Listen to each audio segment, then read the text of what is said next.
So మనం చెప్తూనే ఉన్నాం, పెద్ద సినిమా మీద కుట్రలు జరుగుతున్నాయి, కుతంత్రాలు చేస్తూ ఉన్నారు, రామ్ చరణ్ సినిమా మీద పగబట్టేసినారు అని చెప్పేసి మనం గత 2 రోజుల నుంచి మాట్లాడుతూ ఉన్నాం. సో అదే నిజమైంది. పెద్ద సినిమా వస్తుందనే ఈ రోజున కొంతమంది పని కట్టుకుని ప్రెస్ మీట్లు పెట్టి మరి ఆ సినిమా మీద ఒక రకమైనటువంటి నెగిటివిటీ కార్యక్రమానికి తెరలేపినారట. ముఖ్యంగా ఏంటంటే ఇష్యూ ఏంటంటే టికెట్ రేట్స్ హైక్స్ అనమాట. ఇలా పెద్ద సినిమా అనేది 300 కోట్లు పెట్టి సినిమా తీసినారు, ఒక 2 సంవత్సరాల నుంచి చెక్కుతా ఉన్నారు. ఇప్పుడు అది వస్తే ఎక్కువ టికెట్ రేట్ పెట్టకపోతే కలెక్షన్స్ రావు, నెంబర్ 1. నెంబర్ 2 ఏంటంటే థియేటర్కి ఫుట్ ఫాల్స్ పడిపోయినాయి. అంటే థియేటర్కి వచ్చేటటువంటి జనాభా సంఖ్య అనేది బాగా కిందకి వెళ్ళిపోయింది.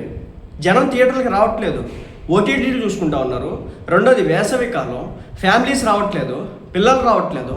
ఒక సినిమా కోసం చెప్పేసి థియేటర్కి వస్తే కనుక ఒక టికెట్కి 1000 రూపాయలు అంత పెట్టే ఉద్దేశం ఈరోజు ప్రజలకు లేదు.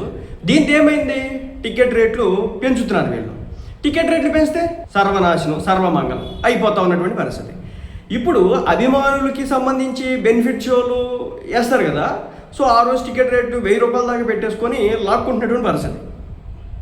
అదొక రకమైన సబ్జెక్టు. దాన్ని పక్కన పెడితే ఇప్పుడు 200 రూపాయలు 300 రూపాయలు టికెట్లు పెడతారనమాట రామ్ చరణ్ సినిమాకి.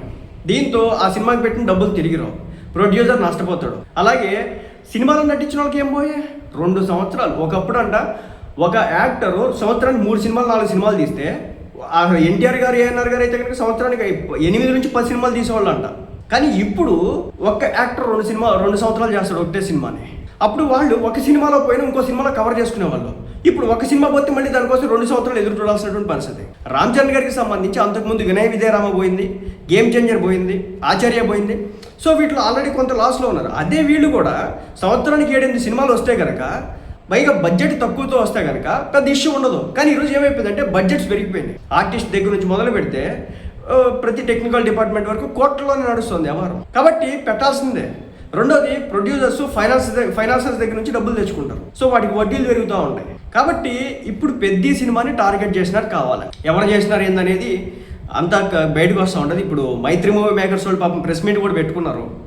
ఎలా చెప్తున్నారంటే వాళ్ళు, మేము అన్ని హంగులు ఇస్తున్నటువంటి ఏసీ సౌకర్యం కావచ్చు, 3 కోట్లు 4 కోట్లు పెట్టి ఏర్పాటు చేసిన సౌండ్ సిస్టమ్లు కావచ్చు, ప్రొజెక్టర్లు కావచ్చు, ఆ థియేటర్ కను కంపు వచ్చేటటువంటి థియేటర్కి కూడా ఏది సులభ టాయిలెట్స్లోకి వెళ్తే కంపు వచ్చేటటువంటి థియేటర్ కూడా సేమ్ రేటు పెట్టాలంటే ఎలా పెట్టాలి, మేము కుదరదు కదా అని చెప్పేసి వాళ్ళు అడగడం జరుగుతాం. సో మొత్తానికైతే పెద్ద సినిమాని టార్గెట్ చేసుకుని రాజకీయం జరుగుతుంది.